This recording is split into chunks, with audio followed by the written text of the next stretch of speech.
Halloween is just around the corner, so I thought it would be fun to do a video about some spooky music.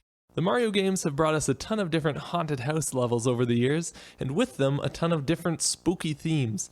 But what makes them sound so creepy?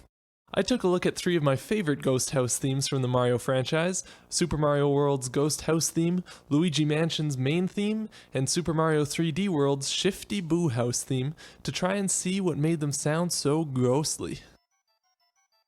The first Mario game to feature a ghost house was Super Mario World. This theme introduces some chromaticism, which we'll see featured heavily in the next 2 examples, but it's slightly different than the other 2 I'll talk about in this video. Instead of going for a more cartoony haunted house vibe, we get a theme that seems to be trying its hardest to unsettle us and keep us on the edge of our seat. The tone is set by this creepy high 16th note line, a repeating 1, 2, 7 flat 2 figure. You can look at it as a 2-note whole step motif that gets moved down a half step before repeating. When we listen to music, our brains like to subconsciously categorize what we hear into a system that makes sense to us, and this is where your major and minor scales and keys and such come in. This 4-note figure specifically doesn't fit into any normal scale or key. See, if you line them up from top to bottom, you just get 4 semitones in a row. What scale has 4 semitones in a row? None of them. Our inability to sort this motif nicely into a box is what makes it sound so unsettling. Adding to this is the fact that 3 of the 4 notes are harmonized with tritones, which has a long history of being a notoriously dissonant interval, even being called Diabolus in Musica, or the devil in music. Nowadays, you can find lots of instances of tritones in music that don't sound dissonant, and even some that sound downright pleasant, but when you place a lot of emphasis on the tritones, such as in this piece, it definitely creates a sense of unrest. Another long tritone harmony rings out underneath our 16th note accompaniment, slowly bending down in pitch in an 8-bit approximation of a ghostly wail.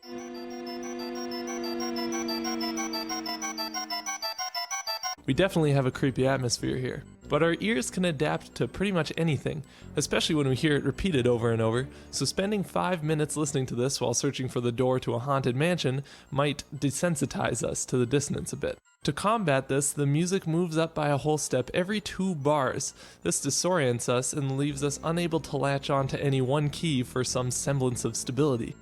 Once we ascend 3 whole steps to the key of B, sort of, the melody comes in. It's a slow, serious melody that's doubled 2 octaves below. This melody descends by whole steps back down until we get to where we started, and then the whole thing starts over again.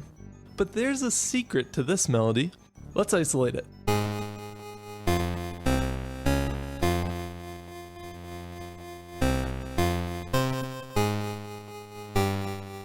Can you hear what I'm talking about?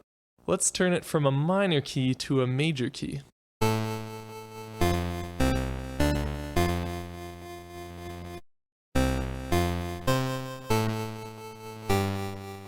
You get it now, right? The melody is taken from the overworld theme from the same game, just put into a minor key and then stretched out. I love it when composers reuse their material like this in new ways. A strong enough melody can sound just as good as a light-hearted turtle-stomping adventure song as it can a creepy haunted mansion song.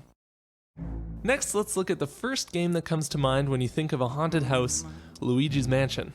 The main theme perfectly captures the mixture of silly and spooky that you find in this game through a few different techniques. Firstly, the orchestration. Your choice of instruments goes a long way towards the kind of vibe your music will have, and this theme's use of doubled bass and ghostly theremin-like synth plays right into the stereotypes of this sort of haunted house music. What I love about this theme though is that the melody is primarily featured on the greatest instrument of all, Luigi's terrified humming. This decision adds so much character to the music and sets us up perfectly for the cartoonishly ghoulish adventure at hand. The chromaticism from our first example is on display here too, but in a slightly different way. We find it in the main chord progression to the piece. This theme doesn't embrace dissonance with quite as much enthusiasm as the first Ghost House theme, and the double bass's constant reassurance keeps us firmly rooted in the key of A minor. That being said, the chords embrace chromaticism to give us the spooky edge we need. See how the notes in each chord slide down by a semitone? We also see chromatic approach introduced in the lines. A regular chord tone will be preceded by the note a half step below, whether it's in the key or not, to put emphasis on the note being approached. This technique is used all throughout the Mario franchise's music and usually invokes a lightheartedness reminiscent of ragtime jazz. Here though, the chromatic approach tones give off a creepier quality because they're specifically the sharp 4 approaching the 5 and the 7 approaching the 1. This is important because the sharp 4 is a tritone away from the tonic, and even if it's not laid on quite as thick as we saw in our first example, it still carries the same connotation. The 7 just emphasizes the tonic, establishing that we're in a minor key. This technique has been used since minor keys were invented, I think. What I like about this theme is that there's not much in the way of actual chords being played. All of the harmony is implied by the melody and bass and accompanying ghostly synth notes. So even though in this part, while we don't actually hear an E7 chord, we still feel it because the walk down from E to A carries the same feeling of resolution melodically that an E7 to A minor chord progression would create harmonically. Also note the descending chromatic line over top of the E pedal towards the end of the tune.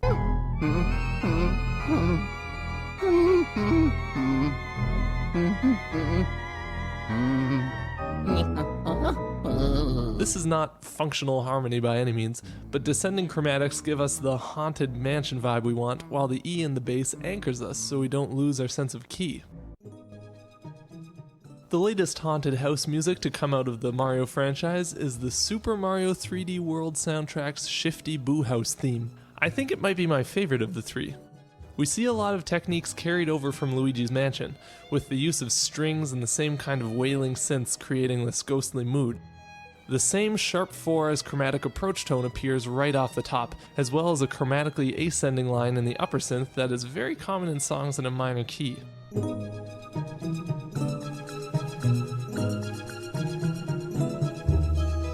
When the melody comes in, we see that the main motif is just a straight up chromatically descending line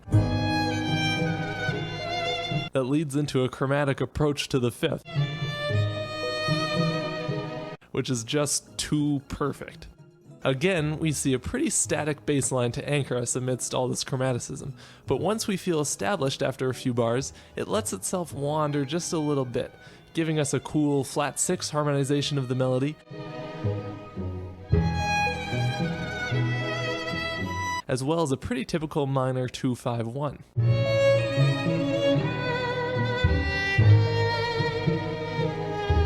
This theme has a little bit more of an air of mystery to it than the other ones, and I think it's because of the use of cross relations. A cross relation is when a piece of music uses 2 or more notes that can't be found in the same key right next to each other. For example, look at how the bass uses the flat 6 as a decoration 1 beat before the melody lands on a big, strong, natural 6. Putting these 2 notes right next to each other makes the natural 6 stand out a lot, and it manages to be a little unsettling while maintaining more subtlety than if we just threw 100 tritones on top of each other. Now the bridge is very different from anything we've seen in the other 2 examples, but it's really cool, so I want to talk about it anyway. The bridge starts out in E minor, and we get there by sliding our G sharp minor tonic up a half step to A minor, which ends up being the 4 in a common 4-1 resolution. Notice how the melody takes the contour of the A section's melody and eliminates the chromaticism, turning it from a spooky haunted house romp into something a little more tragic.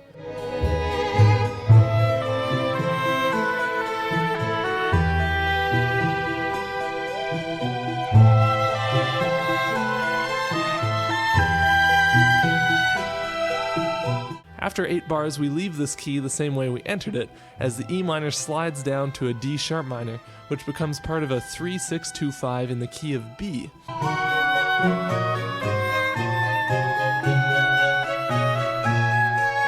The key to these last 8 bars is a little ambiguous, as we don't ever actually hear a B chord, but that's just where it feels like it's going. A 3-6-2-5-1 is a really common chord progression used to establish a key, but we have our expectations subverted in a couple subtle ways. The 5 is subbed out for a 7/2 diminished, which is a common-ish substitute. And the resolution to 1 is replaced with a flat 7. This moves up to the 3 again in a weird move before giving us a G-sharp sus chord that resolves deceptively to a G-sharp minor chord.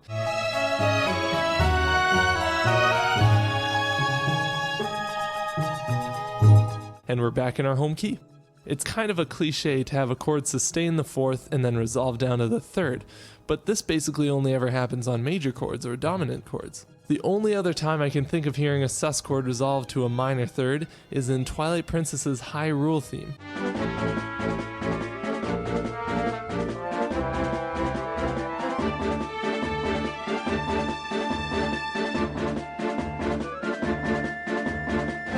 Toru Minagashi actually worked on both Twilight Princess and Super Mario 3D World soundtracks, so this might be a trick of his. Whosever idea it was, I find it really powerful emotionally. So that's kind of a weird note to end on, but that was my analysis of 3 haunted house themes from the Mario series. Which one do you think is the spookiest? Let me know in the comments below, and thanks for watching.